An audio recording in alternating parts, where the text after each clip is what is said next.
We really love what we're doing, and we really love the opportunity to work with all of you. And you'll hear and feel that passion throughout the next couple days. So more than anything, the takeaway message from us to you is just thank you. We sincerely and authentically appreciate the opportunity to work with all of you. And there's a lot of you. So this is the logos of the organizations who are sitting here in the audience with you right now. Altogether, that's 115 healthcare delivery systems. It's a big, big group. That could actually have a big impact as well. And that's really what this conference is all about. It's about lifting up each other to be able to lift up our organizations, to be able to lift up our community, right? Because the work that we're doing in healthcare is different, right? And we're all here for a reason. We're all here for a reason. And when we think about this at Strata, this is how we think about it. Help heal healthcare. That is our mission as a company. That's why we're doing the work we're doing with you. We don't feel building, installing, supporting, and upgrading software is enough. That's really not the point of it. The point of it is that this work that we're doing collectively is making a difference in the communities that we serve. And it's a very personal thing. I think for everybody sitting in this room is in healthcare for a reason, right? And so we wanted to show you why we're here.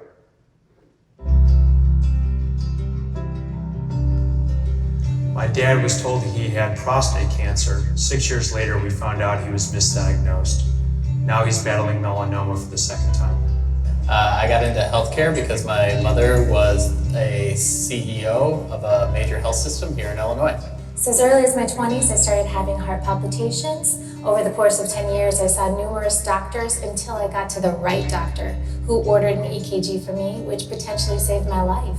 Despite a screening where her diagnosis was missed, my mom is a survivor of colon cancer, and that reminds me every day why getting data into clinicians' hands is so important in helping them make better decisions. I've been in healthcare for 20 years. Most of that time was with a provider in their finance department. My mom had a stroke in March, and it's been a long journey from day one when it happened, all the way through the various places in healthcare, but now she's at home and doing well. My dad passed away from lung cancer, and my mom has survived melanoma twice. My brother was born with spina bifida. He'll be 42 this year. My 2-year-old battled hepatoblastoma. He went through 6 rounds of chemo and had 60% of his liver resected. Today, he's 15 and a sophomore in high school. I graduated with a bachelor's degree in chemistry and psychology. I wanted to be a doctor, but instead I decided to make a different impact on healthcare. My dad and my grandfather were both doctors. According to them, I was supposed to be an anesthesiologist, but I found my own way to make an impact on healthcare. I have a cardiac arrhythmia, a couple of them actually, and thanks to an amazing cardiologist who finally figured it out after a very long time of trying to figure out what was going on, I was able to manage it and run a full marathon. I studied health systems management at Loyola University Chicago, and I started working in healthcare in 2015. I have lost multiple family members to cancer, a heart attack, as well as Alzheimer's, and as a result, I've become involved and made a career out of healthcare. My mom had surgery 2 weeks ago, and the charges on her inpatient bill were $96,000. I started as a staff accountant in 1994 and have worked in healthcare over 20 years. I'm in healthcare because my sister, as she was very young, in a hospital contracted meningitis. That always motivated me to help make things better. I've had breast cancer twice. The first time I was diagnosed, my daughter was 5 months old, and I was diagnosed with estrogen receptor positive breast cancer, or ER positive breast cancer. The second time I was diagnosed with the same type of cancer in June of 2017. Since then, I've gone through 8 sessions of chemotherapy, 30 sessions of radiation, and I've had my ovaries removed. Today, I'm proud to say that I am 6 months cancer-free. Help heal healthcare. So we put out a message on Slack, and that was the response that we got from our team, filmed with an iPhone by our team. So we all have a story. You know, part of my story you heard. My father was diagnosed many years ago with prostate cancer, only to find out 6 years later, after living with prostate cancer supposedly for that amount of time, that he really didn't have prostate cancer. He was misdiagnosed. Then he had a melanoma. Now he has another melanoma. Today is actually his birthday. but he's doing great because of immunotherapy. So you hear about these things, but then when they get applied, you realize that a death sentence is now not that what we thought it was before. He also had a brain tumor, and that was treated with a gamma knife. So we all have these stories, but healthcare, there's no question about it, is improving in a radical way, and we don't always stop to recognize that success, right? My wife, Kim, was diagnosed with breast cancer. We had no family history, but she was 43 because what? Because we do screening, right? So we're making these improvements that are saving lives, and we should be celebrating that. And I was reminded of this when I was in a discussion with 40 other healthcare CEOs at a very large organization who's actually sitting in this room today. We had an opportunity to meet with the executive team one by one for the entire day. And all of these physicians came in and talked about the amazing work that they were doing. At the end, the CEO came in, gave a great talk, really inspiring, and someone asked him the zinger question at the end. So the zinger question was, I have a son who's thinking about going to medical school to be a doctor. What would you tell him? And his answer, unfortunately, was pretty shocking. His answer was, this is absolutely the best time to be a doctor. So that's disappointing because that answer is actually surprising and it shouldn't be. His point was there has never been a time where you could do more to help people than you can today, right? So if this is about making people better and helping people, there has never been more access to therapies, to technologies, to medications, to protocols, to coordinated care, to technology than there is right now. And his point was exactly right. Exactly right. Never has there been a time where doctors can practice at their top of their license like they do today. Never. Right? So a lot of the care is changing, but in the ways it's setting up a pretty interesting future if we could just look at it from that perspective. So here's the answer. The answer to that is it's not sitting in a conference room talking to a CEO and getting one epiphany. The reality is all the answers actually are in this room right now. All of us are smarter than any of us, and there's really good news about that because everyone is trying in this room is here for a reason. They're trying to do things better, right? And the good news is that everybody here is more than happy to share those stories and share those best practices. And that's why we're here, and that's what this is all about. What we've concluded is, as a company, our best way to help heal healthcare is to help you leverage this network. And we're going to be talking a lot about that this morning. So in the framework, or for a framework of this discussion this morning, I'm going to break it down to these three buckets and talk to you about the kind of company we are and what that means to you. So first and foremost, as you've probably already picked up based on some of what we've shared so far, is Strata is a healthcare company. That is what we focus on. So we're a technology company second, maybe, but we are really a healthcare company first. And in healthcare, it's important to understand that it's changing, but it's not changing overnight. So I'm going to share some kind of macro level trends, 10, 20, 30-year trends, so you can see actually what's going on and where things are heading. So if you look at national healthcare expenditures over the past 15 or so years, they've been going up, but they're projected to go up at an increasing rate. If you look at where that money is being spent, that money is being spent about $1 out of every $2, about $1.8 trillion is being spent in physician offices and obviously in hospitals collectively. So the areas that many of you can control, the levers that you can pull. If you look at it from what's happening from a global, if you will, US population perspective, or macro level, the projections on the number of, if you will, kids being born, the number of people under the age of 20, is projected to be relatively flat, and it has been for a while. But we know that this trend towards people living longer is very real, which means that there's going to be more people to care for a longer period of time. When you look at that from a Medicare perspective, because you can deconstruct it, there's two charts here. This is the percentage of beneficiaries. It's showing that about 35% of people on Medicare, or over the age of 65, have 4 or more chronic conditions. But that 35% accounts for 75% of the spend. So if we're going to make a change, we know where to target it. Now, if you break that down, and I find these numbers kind of surprising. 1 out of every 2 people has hypertension, high blood pressure, hyperlipidemia, a high cholesterol. 1 out of every 4 has diabetes. And now 1 out of every 6 has depression. So what we need to treat and how we need to treat it, right? You can see the scale of it is pretty significant. But it's not just over 65, it's also under 65. If you look at the bottom line right there, the incidence of obesity has tripled from 10% to 30%, from 1 out of every 10 people to 3 out of every 10 people. So when people look for the villain, they might go to the pharmaceutical company, maybe they go to the politicians, maybe they go to the payers. And if they go to the payers, this is what they'll find. Operating margins for managed care organizations was kind of going up. It's kind of leveled off. And when you say, okay, well, they're pushing it out on premiums, well, actually, that's not the case. The average premium was increasing around 10%, then 5%, now 3%. So the squeeze is happening. Where's the money going? Well, it's going toward patients.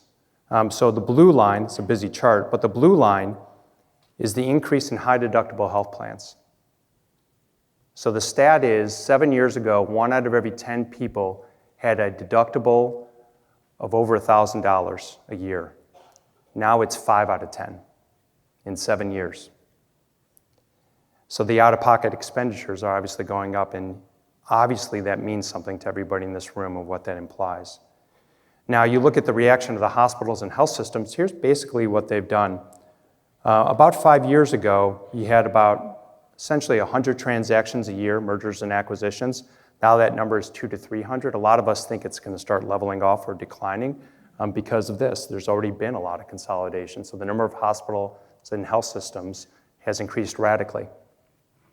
The inpatient days obviously are going down. You've all experienced that, but this is a significant change. This is a 200,000 inpatient days per 1,000 decrease, huge decrease, and a massive increase in the number of outpatient visits. So revenue obviously is shifting more to the outpatient setting. Not surprising.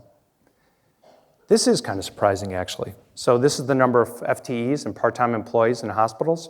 It was increasing over a long period of time. And you guys have felt this. It's actually leveled out.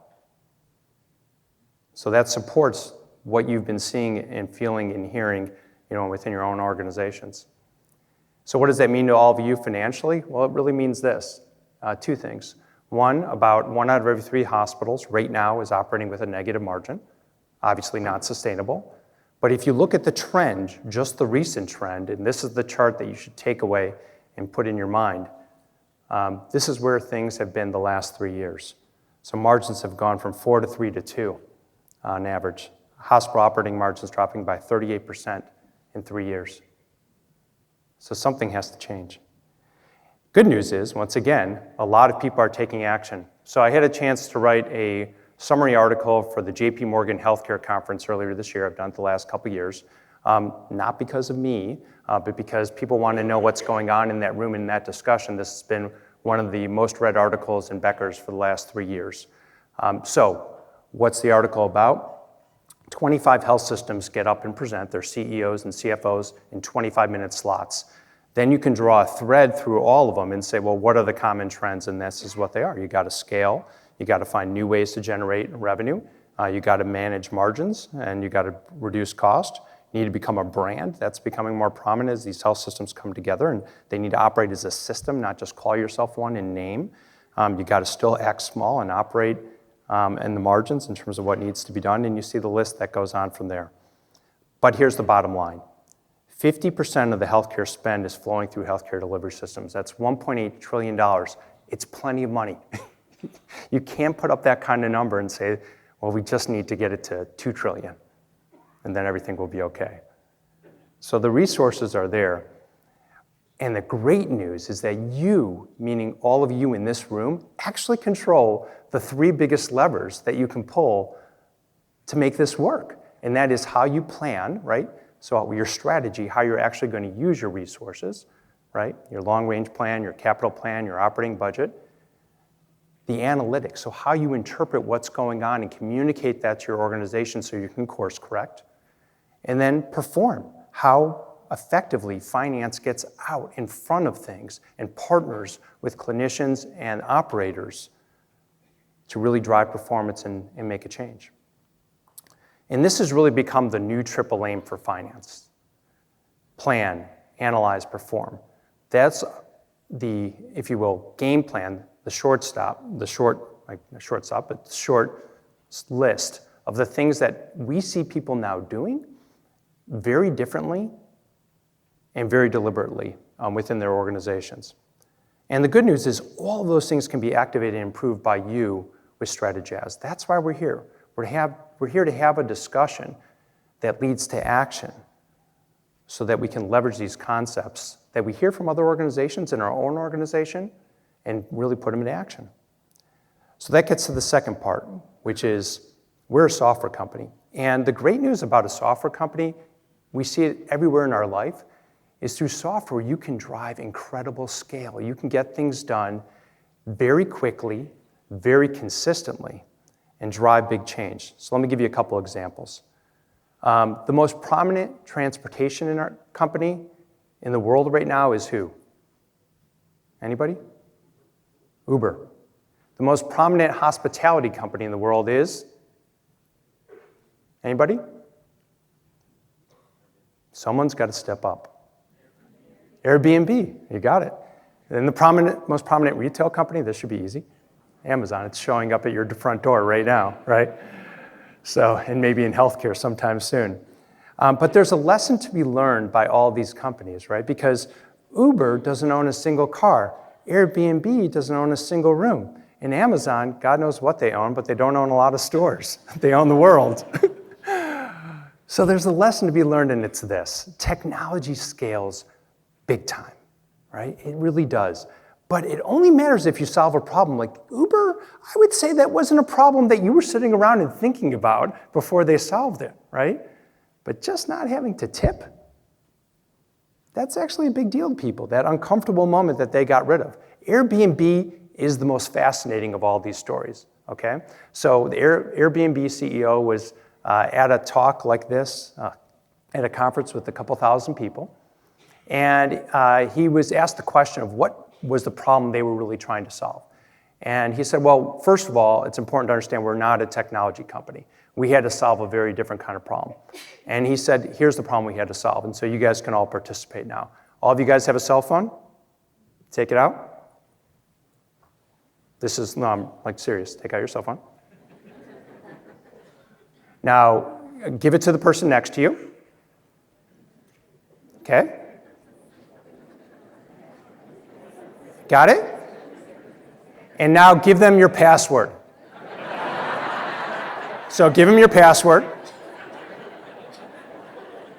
No? You're not going to do it? All right. So what was the point? What was the point? He said, he did exactly what I just did, and he said, well, listen, the problem that we had to solve was much harder than what you just did, right? Because we had to tell you to put the pictures of the most intimate places in your home online and have a total stranger stay at your house, complete total stranger stay at your house.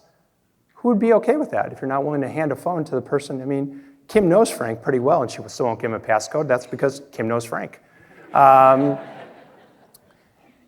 so the problem to be solved, they said, was really one of trust. And so they solved that problem in 3 ways, and none of them had to do with technology. The first one is, I needed to see the person. I needed to see their eyes and their mouth. This is where relationships are created. Point number 2 is I needed to know their name. And I don't care about their last name, but first name, last initial, that creates a relationship. And last, this reciprocal rating. So has anybody ever stayed in Airbnb? Raise your hand. Okay. Did you clean the room after you stayed there? Straighten up? Well, and did you clean your hotel room? So it's created a very different kind of relationship. So you wouldn't think that that's the problem that they had to solve, but none of it had to do with technology, and they solved it. So in terms of changing the game, that's why we wanted to bring you the story that we're going to be sharing with you tomorrow. There was a book by Michael Lewis. It turned into a movie that featured Brad Pitt. And we weren't able to get Brad Pitt. So we instead got Paul DiPodesta. So Paul was the guy working behind the scenes to really make all this happen. Many people think the story is about Billy Beane, but in many ways it was actually about Paul DiPodesta, profiled by, or I guess the actor who profiled him was Jonah Hill in that movie. And what he really observed was this kind of trend that was changing. So this is the way that baseball has always been practiced. See if this sounds familiar to medicine.